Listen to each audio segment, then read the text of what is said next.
Bienvenido al podcast Unidos y Resilientes, diseñado para sanar y apoyar a la comunidad de El Paso. Mi nombre es Carola Muñoz de Cote, coordinadora de Outreach de El Paso United Family Resiliency Center, un programa de United Way El Paso County. Me alegra ser la nueva presentadora de este podcast. Nuestra misión es ayudar a quienes han sido afectados por el trágico evento ocurrido el 3 de agosto. Lo invitamos a unirse en nuestros esfuerzos para lograr una recuperación a largo plazo, participando en conversaciones honestas con líderes locales, especialistas en salud mental y otros residentes de El Paso que compartirán sus historias y conocimientos. Cubrimos diversos temas que tienen un impacto en el bienestar y la resiliencia de nuestra comunidad. Somos El Paso United y Together We Heal. Juntos, sanamos.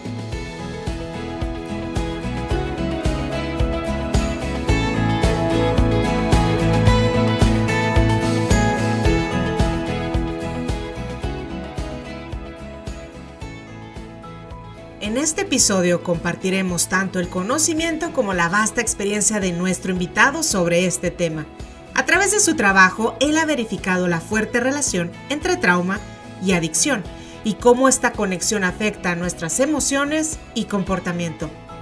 Si bien siempre habrá algunas cosas que escapan a nuestro control, comprender este fenómeno puede ayudarnos a gestionarlo y darnos cuenta de que existen alternativas para afrontarlo. Lo más importante es que siempre hay esperanza de cambio y curación.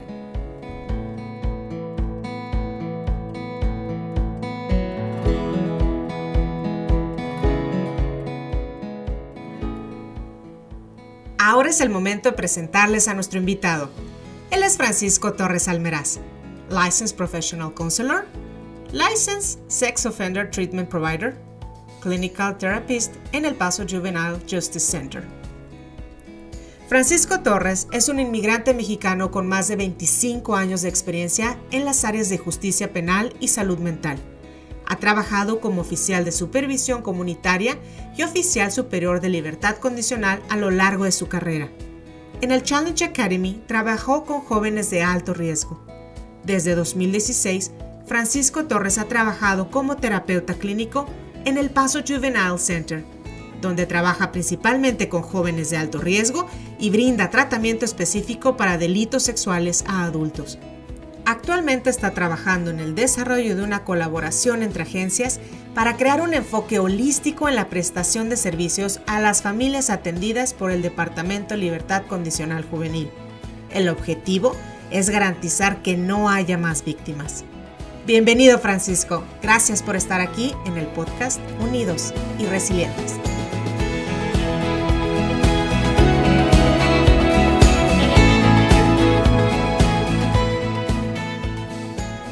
Bienvenido, Francisco. Muchísimas gracias por estar aquí y pues bueno, para empezar, ¿qué les parece si vamos haciendo como un calentamiento? Vamos poniendo las cartas sobre la mesa y empecemos con algunas definiciones. ¿Qué es trauma, Francisco? ¿Y qué es una adicción? O sea, como para arrancar.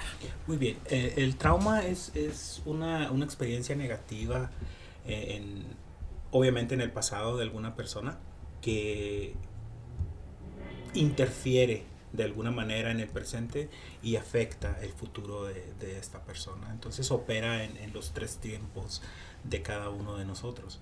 La adicción regularmente es la forma que la persona, o la mayoría, algunos de nosotros, utilizamos para que nos ayude a sobrellevar ese trauma.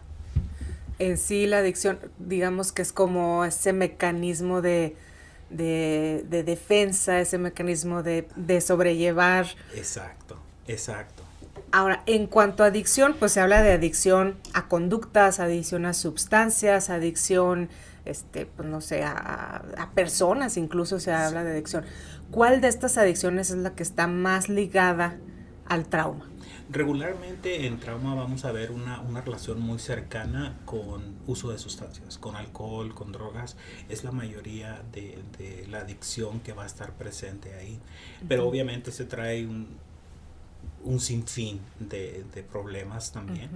porque la adicción pues trae otras dinámicas junto con trae ella, su ¿verdad? Uh-huh. trae su cosita, ¿verdad? Trae Sí. su problemática también. Sí, y desafortunadamente en el caso de trauma sexual podemos ver también cierto tipo de adicciones a ciertas conductas sexuales que son inapropiadas, y también vemos cierta adicción a pornografía. Uh-huh. ¿Cómo está ligada, ahorita me voy a regresar a ese punto, pero cómo está ligado la adicción entonces al trauma en cuanto a, digamos, químicamente hablando? O sea, ¿por qué el cuerpo, digamos, pide esa conducta, pide esas sustancias? Ok, lo que sucede es que las emociones estas negativas son muy difíciles de sobrellevar. La mayoría de nosotros obviamente no queremos experimentar nada negativo, queremos tener una vida perfecta, sin problema ni nada. Cuando algo negativo sucede, vamos a buscar ese mecanismo que nos va a ayudar a sobrellevarlo. Entonces, internamente en nuestro cerebro, nosotros producimos de manera natural todas las sustancias que necesitamos para estar bien. Uh-huh. Ahí estamos, ¿no?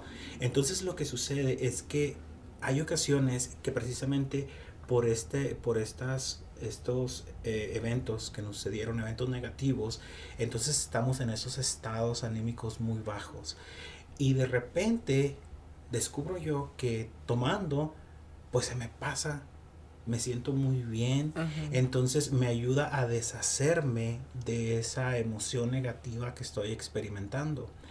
Y luego de repente también descubro que a lo mejor tomando, esa poquita felicidad que experimentaba se expande, ¿verdad? Uh-huh. Entonces utilizo esta adicción ya sea para empujar, rechazar esta emoción negativa, o para mantener esta relación, este sentimiento positivo que me trae la adicción. Entonces tenemos ahí como, haz de cuenta, como un sub y baja, ¿no? Claro. De repente, según donde esté, es como voy a utilizar la adicción. Entonces, el asunto aquí que sucede es que ahora estamos enfrentándonos a problemas de imbalances químicos. Ajá. Porque entonces ya hay una sobreproducción de esa sustancia en nuestro cerebro, ¿verdad? De manera natural todos tenemos nuestras altas y bajas, ¿verdad? Pero a nadie nos gusta estar en esas bajas. Uh-huh. Y entonces de repente meto todas estas sustancias a mi cerebro, y mi cerebro se da cuenta que no necesita producirlas porque hay una sobreproducción. Uh-huh. Entonces el efecto de estas sustancias se me pasa y no hay producción en mi cerebro. Entonces ahora estoy abajo. Uh-huh. Está ese imbalance químico que nos provoca estos estados de ánimo muy, muy bajos. Entonces, ¿verdad? Cuando hay la emoción negativa, digamos que ahora es más negativa que como era antes. O sea, exacto. En vez de ayudar a largo plazo, nos va llevando más para abajo. Sí, precisamente porque ese es un punto muy, muy bueno que acabas de tocar. El punto precisamente de tener estos mecanismos que nos ayudan a solucionar estos eventos negativos es eso, ¿verdad? Es que nos ayuden a salir de él. Y uh-huh. Ya cuando salimos de él, ya estamos del otro lado, ¿no? Entonces se dice que no hay mecanismos o coping mechanisms, como se dice en inglés, que sean negativos. Es simplemente la forma en la que salimos de ese uh-huh. problema, por así decir. Uh-huh. Pero resulta que con el tiempo este mecanismo se convierte en otro problema. Uh-huh. El problema original ahí está, y ahora no es nada más este problema, es el problema que ahora enfrento con la adicción. Uh-huh. Entonces ahora son dos problemas con no mecanismo de defensa, como lo dices tú, ¿verdad? Uh-huh. Entonces ahí es donde ya las cosas empiezan a desarrollar una complejidad bastante profunda. Oye, además que con la adicción, me imagino, ¿verdad? Tú eres el experto, tú me vas a corregir, si vamos desarrollando una intolerancia, o sea, bueno, más bien como tolerancia, ¿verdad? O sea, que si a lo mejor la primera vez que me eché unas copitas, pues me puse contento, pero a lo mejor la otra vez ya necesito una copita más. Exacto. Y la siguiente vez, pues una copita más. Ajá. Entonces también, pues obviamente los excesos nos van a, pues no nos van a traer cosas positivas, ¿no? A nivel de salud mental. Sí, porque así funciona, ¿no? Imaginémonos una base, ¿no? Y ahí es donde estamos todos de manera normal con nuestras emociones. Entonces, cuando algo negativo nos pasa, pues vamos a salirnos, vamos a bajar de esa línea. Entonces, lo que queremos es subir, porque no queremos estar abajo. Uh-huh. Y vamos a llegar a ese punto alto que esta sustancia nos va a dar, pero no nos va a mantener ahí. casi de manera inmediata vamos a empezar a bajar y a bajar y a bajar. Y entonces cuando empieza a bajar, yo no quiero bajar, quiero estarme acá arriba. Entonces voy a seguir utilizando esta sustancia que me permite estar a ese nivel. Y exactamente como lo dices tú, lo que a lo mejor hace 6 meses me ayudaba a estar en este nivel, ahora ya no. Ahora es eso y un poquito más, ¿verdad? Y luego ya en 6 meses más, 1 año, 5 años, ya esos dos no dan el mismo efecto, entonces es el doble o el triple de lo que utilizaba anteriormente, y es donde vemos el desarrollo de la tolerancia en las personas que empiezan con muy poquito y luego después están utilizando cantidades muy muy altas de lo que o de cosas más viendo. fuertes también, Exactamente, ¿no? Por ejemplo, como en el caso de pornografía, ¿verdad? Pueden empezar a utilizar pornografía heterosexual de adultos, pero ya después no trae la misma emoción. Entonces, ¿qué empiezan a buscar? Empiezan a buscar comportamientos un poco más extremos o incluso pornografía infantil. Entonces ahí es donde estamos viendo ese crecimiento, porque ya la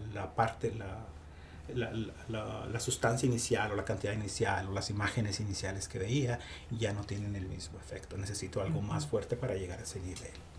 Híjole, sí, y cierto, ¿no? En las sustancias también que ingerimos, pues a lo mejor primero es el cigarrito, la marihuana, después nos vamos al alcohol, algo más fuerte, opioides, estos famosos painkillers, y luego para sostener eso, porque a lo mejor son sustancias que son más difíciles de conseguir, pues también podemos empezar a meternos en otras conductas difíciles para poder adquirirlas, ¿no? Ilegales, a robar, qué sé yo, ¿no? O sea, sí, y yo fíjate que a la adicción yo la llamo así como ese amante celoso y posesivo, ¿no?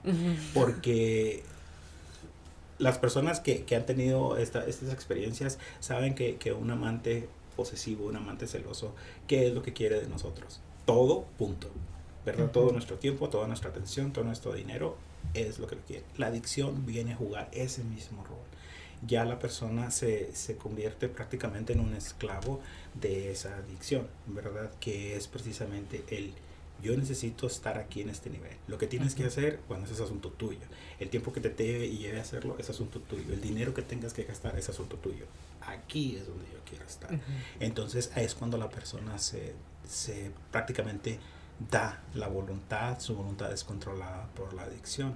Hace algunos años, en experiencia trabajando en las cortes, escuchaba yo de uno de los jueces una vez dirigiéndose a una familia, y la señora estaba muy desesperada y estaba suplicándole que le diera una oportunidad a su hijo, y le explicaba a ella todas las cosas malas que él había hecho y que ella entendía todo este tipo de cosas. Y el juez le dijo algo que nunca se me ha olvidado.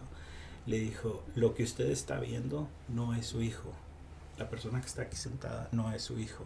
Lo que usted está viendo, lo que está enfrente de usted, es la adicción de su hijo.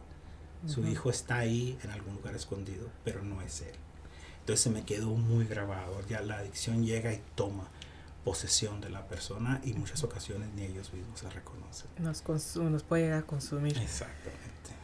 Fíjate, y ahorita que me imaginaba perfecto esta mamá preocupada, este joven que a lo mejor no supo en qué momento se empezó a desaparecer él y aparecer esta adicción. ¿Cuáles pueden ser como esas alertas amarillas, alertas rojas, que un joven o alguien que después de un evento traumático puede empezar a decir, esto ya es adicción, ya no es, soy una copita que me tomo cuando voy a la fiesta, cuando voy a este evento, cuando ya podemos empezar a reconocer que esto ya se está convirtiendo en un problema que a lo mejor después va a ser más difícil salir? Obviamente cuando ya interfiere con las actividades cotidianas. Ya cuando la persona deja a un lado su aseo físico, deja a un lado la interacción con su familia, la persona se empieza a aislar, empieza a fallar al trabajo, o a lo mejor llega al trabajo todavía tomado o tomada, o bajo los influjos del alcohol, de las drogas todavía. Entonces ahí ya estamos hablando ya de un problema, ¿verdad? Cuando ya las personas empiezan a no mantener a su familia, porque la mayoría del dinero se les va en el uso de sustancias, en tomar y ese tipo de cosas. Entonces ahí ya estamos viendo algún problema. El asunto aquí es que es muy difícil que la persona se dé cuenta, porque es tan gradual esto, es muy poco a poco que la persona no se da cuenta. No se da cuenta y luego empiezan a ver estos problemas en la familia, las dinámicas, porque obviamente la familia le está diciendo, oye, esto está mal, y desde el punto de vista de él o de ella, esto no está mal, esto está bien para mí, ¿verdad? Y lo van a defender con uñas y dientes, ¿verdad? Lo van a defender con todo, porque desde el punto de vista de ellos, todas las personas alrededor de ellos son los que están mal, ellos no. Entonces aquí entra esta otra parte del trauma. El trauma es muy difícil de lidiar con él. Es muy doloroso y por eso la mayoría de nosotros lo tenemos ahí guardadito. No queremos buscarle, no queremos moverle porque sabemos la cantidad de dolor que esté ahí. Entonces si a través de la adicción este dolor emocional está adormecido, pues bendito sea lo que venga, ¿no? Esto es lo que nos va a ayudar a lidiar con él y ahí se va a quedar. Entonces van a defender esta parte. No importa lo que caiga, no importa lo que suceda, ellos van a defender esa parte. Entonces hay ocasiones que para muchas personas nos cuesta trabajo identificar eso. El entender que no es que la persona no quiera, que no es que la persona no pueda, se está protegiendo.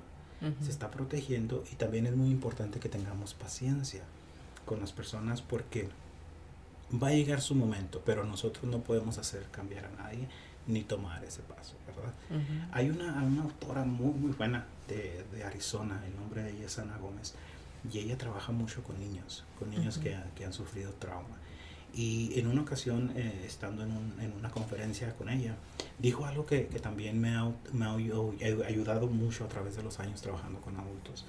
La mayoría de nosotros tenemos mucha dificultad lidiando con nuestras emociones, en general. Así que imagínate lidiando con emociones negativas. Es todavía más difícil, ¿no? Entonces, ella, para explicárselo a un adulto, pues a veces es complicado. Pero para explicárselo a un niño de 4 o 5 años, aún más complicado, ¿no? Entonces, ella les explica a los niños, utiliza una técnica muy buena y les explica a ellos que las emociones son visitantes. Y ellos vienen a traernos un mensaje, ¿verdad? A contar una historia. Y les dice ella que todos nosotros tenemos 3 personas que pueden contar esa historia, que es la cabeza, el corazón y el cuerpo. Entonces tiene 3 sillitas y luego ya les dice a los niños que cuál de esos contadores de cuento, por así decir, quisieran ellos que contara su historia. Entonces el niño se sienta en la sillita, donde sienten la emoción, donde sienten la memoria, la sensación en su cuerpo y empiezan a hablar. Entonces, ¿qué tan poderoso es eso? En varias ocasiones yo lo he compartido eso en grupos de adultos y cuando les estoy explicando eso puedo ver en su cabeza cómo salen estas imágenes y cómo se imaginan. Pero entonces, tomando esa idea de la señorita Gómez, yo le agregué así como que una curva, ¿no? Porque ahora que ya tenemos esto, pues sí tenemos nuestros historiadores y todo, ¿verdad? Pero el dolor en la emoción es lo que hace que le pongamos esa tapadera a la boca del historiador y no lo dejemos hablar. Entonces, es cuando hablo yo de trauma y platico con los adultos, eso es lo que yo les digo. Nosotros decidimos cuándo le removemos esa tapadera, por así decir, a la boca y hablamos, ¿no? Entonces es muy difícil también, como te digo, por el dolor que está ahí, que es precisamente lo que estoy tapando con la adicción, es precisamente lo que no quiero experimentar. Y muchas ocasiones también esto provoca mucha frustración en las familias, en los terapeutas, en los oficiales de aprobación, de parole, ¿verdad? Porque se les ponen las herramientas o los recursos a los clientes para que puedan trabajar en esto y ellos no lo quieren tomar, no lo quieren hacer y causa mucha frustración. Entonces, no, es que lo que pasa es que no quieres, no te importa nada ni nada. Y yo creo que no es así. Y una pregunta muy común que se les hace es que ¿quieres cambiar? ¿Estás listo para cambiar? Y yo pienso que esa no es la pregunta adecuada. Yo pienso que la pregunta adecuada es ¿estás listo para sanar? Esa yo pienso que es la pregunta adecuada. Y cuando vemos esto, no podemos otra vez forzar a nadie a sanar. Cada quien sana a su tiempo y sana a su forma, ¿verdad? Entonces eso es algo que yo pienso que es importante que mantengamos en mente y seamos pacientes con las personas, porque no tenemos todos la misma rapidez de sanación. No urge. No urge, exactamente. Y hablando de salud mental, a veces menos, ¿no? Porque todavía una enfermedad que me está doliendo o se ve, la gente me está diciendo, oye, necesitas atenderte, ir al doctor. Pero es la salud mental como, ahí la puedo tener, o sea, ahí puede estar, no le hacemos caso, ¿no? Ahí se curará. Exacto, porque a veces hay algunos tipos de condiciones que somos funcionales con estas condiciones, y luego entra esta otra parte, particularmente en la población hispana, que es el estigma, ¿no? Todavía hay mucha gente que le dice, no, pues es que me siento deprimido, no, es que estás loco. ¿Verdad? O le sugiere uno a alguien, ¿sabes qué? Pues a lo mejor échale ganas. Échale ganas. Échale ganas. Esa es súper buena, ¿no? Sí. Échale ganas, como que no le estuvieran echando ganas, ¿no? Sí. Entonces es muy, afecta aún más la autoestima, y hace que la persona se cierre más, porque no, pues cómo va a presentar con alguien, ¿no? Porque seguimos nosotros en esta idea de que el presentarte vulnerable ante alguien significa que eres débil, ¿verdad? Y que no le echas ganas, que no puedes superarlo. Y no es así. Hay cosas que son más difíciles para unas personas que para otras, ¿verdad? Hay personas que tienen un nivel de resiliencia más alto que otros.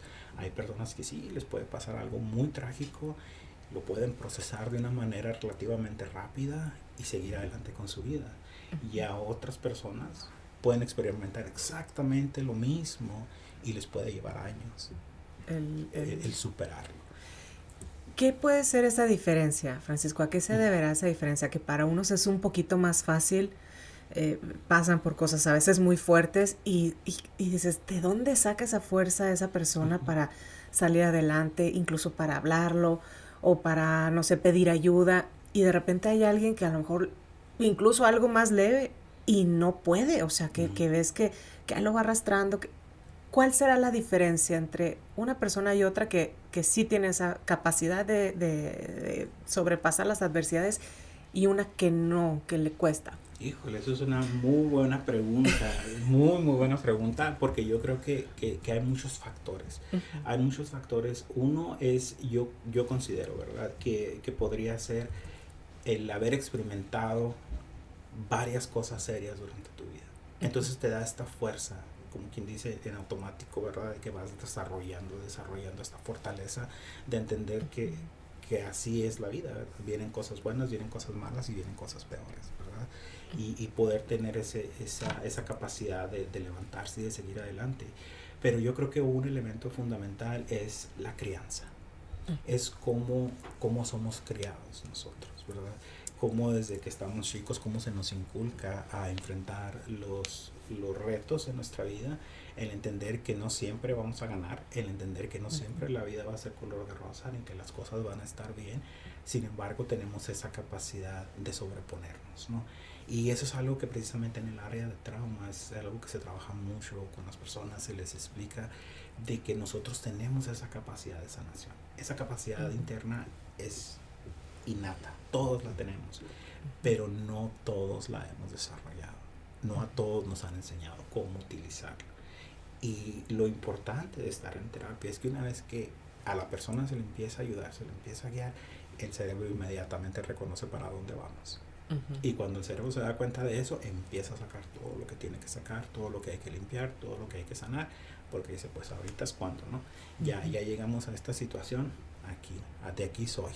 Y empieza a sacar todo. Y eso es un área muy buena, algo que se les ayuda mucho a las personas a entender, y que obviamente, como dijimos anteriormente, a entender que van a sanar a su ritmo, no al ritmo del terapeuta, no al ritmo de la familia, a su propio ritmo, ¿verdad? Eso es algo importante.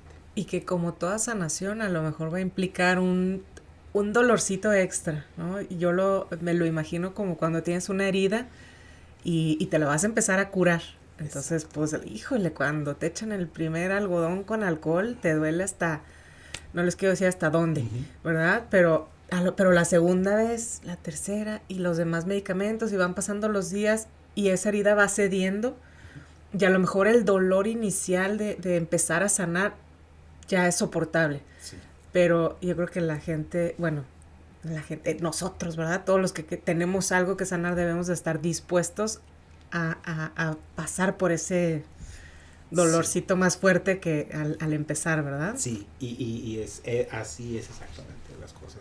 Muchas ocasiones yo cuando platico con mis clientes y hablamos de estas situaciones que vamos a empezar a trabajar y todo, es lo que yo les digo, no quiero engañarlo, no quiero engañarle, no quiero decir que no, hombre, vas a como caminar por el parque así muy a gusto. No, van a haber momentos que van a ser muy duros y van a haber unas cosas más difíciles que otras. Yo aquí estoy para acompañar y muchas de las cosas que a lo mejor usted va a sanar le van a provocar mucho dolor primero. Pero muy probablemente es la última vez que va a experimentar dolor acerca de esto, ¿verdad? Y el punto precisamente con el enfoque que yo utilizo es precisamente el que la persona pueda recordar esa experiencia adversa, pero que no le traiga las emociones que están ahí amarraditas con esa memoria, con esa experiencia. Porque al final de cuentas así es como trabajamos, ¿verdad?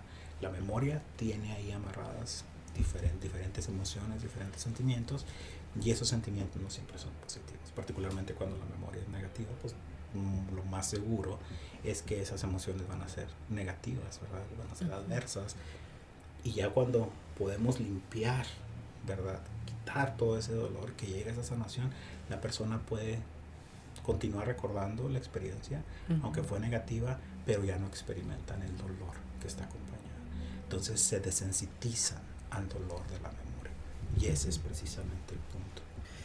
Ahorita que mencionabas la memoria y cómo la memoria nos puede llevar a sentir emociones, está este aspecto también pues muy psicológico del trauma, de la adicción. ¿Qué papel juegan los pensamientos aquí, no? Que de repente los traemos de la memoria, los volvemos a revivir y nos vuelven a hacer sentir esas emociones.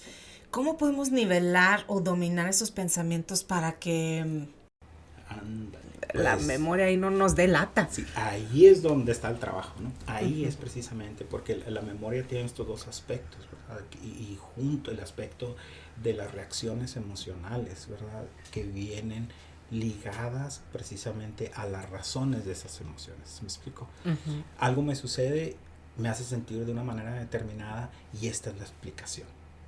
Entonces una vez que estos dos están ahí, se juntan y la memoria se guarda de una manera adaptada, ¿verdad? Entonces está ahí, ya sabemos, bueno, cuando recuerdo esto, estas emociones vienen con él. Cuando estamos bajo altos niveles de trauma crónico o algún evento que sucede, ¿verdad? Que nos provoca estas emociones, ahí se quiebra este proceso. Estos procesos pasan todos los días, todo el día. Entonces cuando el trauma sucede, rompe este proceso, pero el cerebro guarda la memoria, así. Pero entonces tenemos la emoción y no tenemos la explicación. Es como que le llaman un mecanismo de defensa. Exacto, se congela.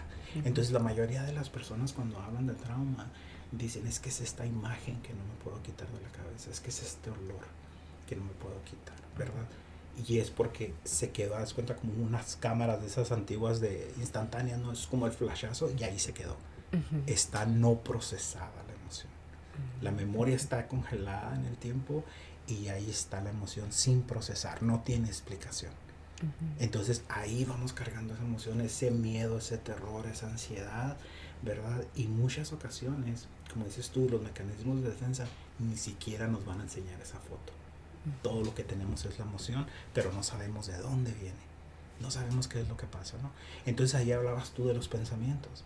Entonces ahí es donde empieza esta recriminación de sentirme avergonzado y el sentirme culpable y no sé ni por qué.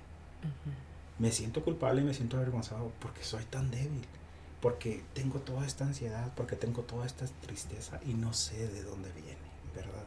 Entonces ahí empiezan estos pensamientos de que, bueno, yo estoy mal, soy diferente que mi compadre Juan, ¿verdad? Mi compadre Juan le pasan tantas cosas y él va adelante con su vida y sigue adelante y todo, y como dices tú, y le echa ganas, y yo pues no puedo, ¿no? A lo mejor mis esfuerzos no son suficientes o soy una mala persona, ¿verdad? Porque desafortunadamente el trauma, eso es lo que hace pensar a muchas personas, que son malas personas, que lo merecían. Y te digo, eso es cuando sabemos de dónde viene. Muchas ocasiones la persona no sabe. Está esa memoria muy, muy atrás en su vida y no la recuerda. No tiene memoria o es algo que sucedió cuando estaban muy pequeños y no recuerdan, ¿verdad? Y hay, por ejemplo, una persona con la que yo trabajé de un poco más de 70 años, estábamos trabajando en ansiedad, y cuando ella pudo llegar a esa memoria original, pudo ella describirse a sí misma a los 3 años de edad. Entonces estaba cargando con toda esta ansiedad por casi 70 años y no sabía por qué. Hasta ese momento el cerebro decidió enseñarle esa fotografía. Saco, aquí está. Aquí está, esto es. Y eso fue lo que le explicó todas estas emociones. Ahí se junta este proceso, y una vez que se junta y se explica, entonces ahora ya entiendo. Ya entiendo y me puedo mover. Ya le digo adiós a esto y me muevo, ¿no? Y otra cosa que sucede es que nos quedamos atorados ahí en el pasado. Nos quedamos atorados ahí en esta memoria y seguimos ahí. Y hace algún tiempo atendí una conferencia sobre DBT, que es Let Go Behavioral Therapy, y la persona estaba diciendo que el cambio ocurre en el presente. Y cuando dijo ese, bueno, pues sí, obvio, ¿verdad? Pero entonces se me conectaron esos dos conceptos. Dije, si el cambio ocurre en el presente, a una persona que tiene adicción por trauma y la persona está atorada en el pasado, ¿cómo puede cambiar en el presente? Si la persona no está aquí, sigue viviendo allá. Exactamente. Porque eso es algo de muy, muy conocido en el área de trauma, que las personas viven en el presente como si fuera el pasado, porque están atoradas ahí. Entonces, volvemos a lo de la adicción. ¿Cómo le podemos pedir a alguien que cambie aquí, ahora, cuando la persona no está aquí? Está allá atrás. Claro. Está en el pasado. Entonces, eso es algo que es muy valioso para las personas a entender, y sobre todo que se tengan paciencia a sí mismos, entender que aunque ellos a veces piensan que están listos para dar ese paso, a veces necesitan bastante trabajo para poderlo dar, ¿verdad? Y hay personas que sí, se deciden, dan los pasos, pasan el proceso, es muy doloroso y siguen adelante. Ahorita que mencionabas justo este ejemplo de la persona con adicción, te iba a preguntar hace rato qué es primero, ¿verdad? ¿Qué se trata primero, la adicción o el trauma? Pero creo que con esto me acabas de responder. Si alguien va por adicción, lo más probable es que hay que buscarle un poquito más, como esa imagen del iceberg, ¿verdad? O sea, a lo mejor lo que vemos es la adicción, pero lo que está debajo del agua va a ser tal vez más grande y va a ser un trauma, y hay que estar dispuesto a sanar. Sí, exactamente, porque ese es precisamente el punto. Algunas personas a lo mejor pudieran argumentar en contra de esto, pero para mí es, una vez que sanas el trauma, no hay necesidad de medicamento para el dolor. Y la adicción es ese medicamento para el dolor. Entonces, la adicción, por muy mala que sea, por muy... todo lo que tú quieras, ese no es el problema. La adicción no es el problema. La adicción es un síntoma de un problema. Entonces, cuando lo entendemos así, es más fácil llegar. ¿Verdad? Porque sí, podemos trabajar en la adicción y la persona se limpia por 15, 30 días y vuelve a recaer. Claro, porque está la raíz ahí todavía, va a brotar y va a brotar con tantita agua que le pongamos. Exactamente, ¿verdad? Ahí va a seguir saliendo y va a seguir saliendo hasta que no trabajemos en esa raíz. Entonces, el trabajar en el trauma es literalmente hacer eso, trabajar en esas raíces. Ahora, quien nos esté escuchando, que tal vez tenga una adicción, que tal vez tenga algo que trabajar, que tenga un trauma, que haya pasado por una situación difícil, ya sea en la infancia, recientemente, que haya estado en una situación donde haya habido algo fuerte, que tengamos trauma.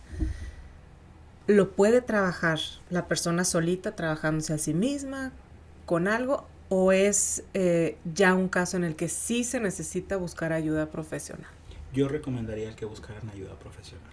Yo definitivamente recomendaría eso, porque hay diferencias entre aprender mecanismos para que me ayuden a sobrellevar cierta situación, y hay enfoques que me van a ayudar a resolver cierta situación. Entonces, sí, a lo mejor puedo entrar ahí a YouTube y ver esto de autoayuda o algunas técnicas o algo, y a lo mejor pues, me pueden ayudar a sobrellevar, ¿no? Pero el asunto, la raíz va a seguir ahí, me va a seguir causando problemas. Entonces, desde mi punto de vista, mi recomendación es que busquen ayuda profesional. Y muchas ocasiones, desafortunadamente, Carola, las personas no saben lo que están lidiando. Sí. Es muy común que en la adicción digan, no, es que yo no tengo ningún problema. Yo tomo porque a mí me gusta tomar. A mí no me pasó nada. Sí. Yo estoy muy bien. Y eso lo único que te dice es que hay como 4 o 5 barreras adicionales a las barreras que se esperan en proteger el trauma.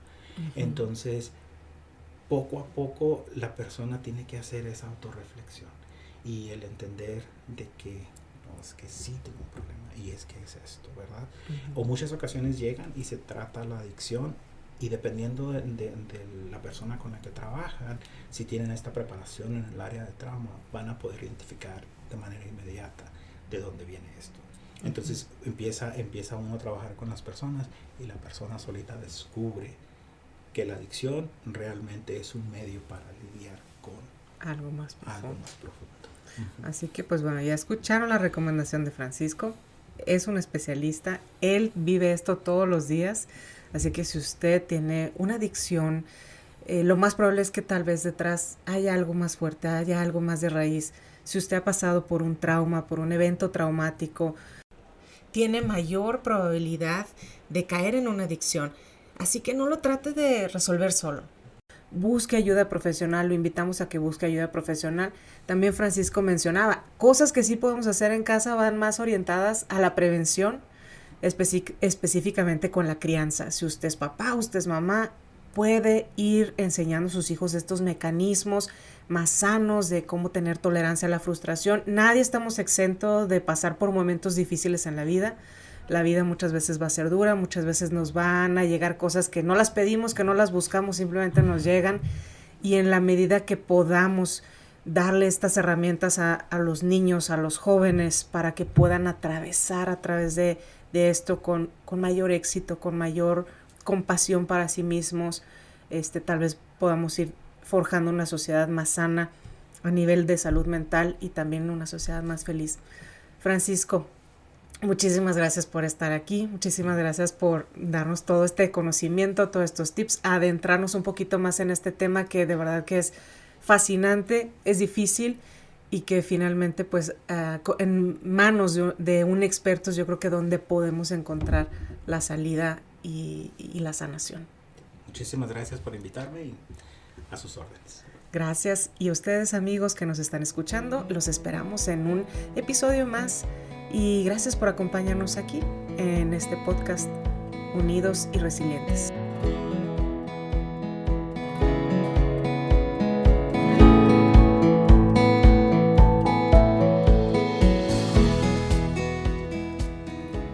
Gracias por tomarse el tiempo de escuchar este episodio. Fue creado con gran cuidado y dedicación para brindarle información valiosa. Esperamos que este episodio le haya resultado informativo y que haya contribuido a su conocimiento sobre la salud mental. Es importante recordar que ningún problema es más grande que nosotros y que todos poseemos la fuerza interior para afrontar los desafíos de la vida. Solo necesitamos el coraje de identificarlo, nutrirlo y aprovechar su poder para disfrutar de este camino. Hoy aprendimos juntos y crecimos juntos. Esperamos que este episodio te haya sanado un poco y que te sientas capacitado para enfrentar cualquier cosa que la vida te depare. Gracias por escuchar y recuerda que together we heal. Juntos sanamos.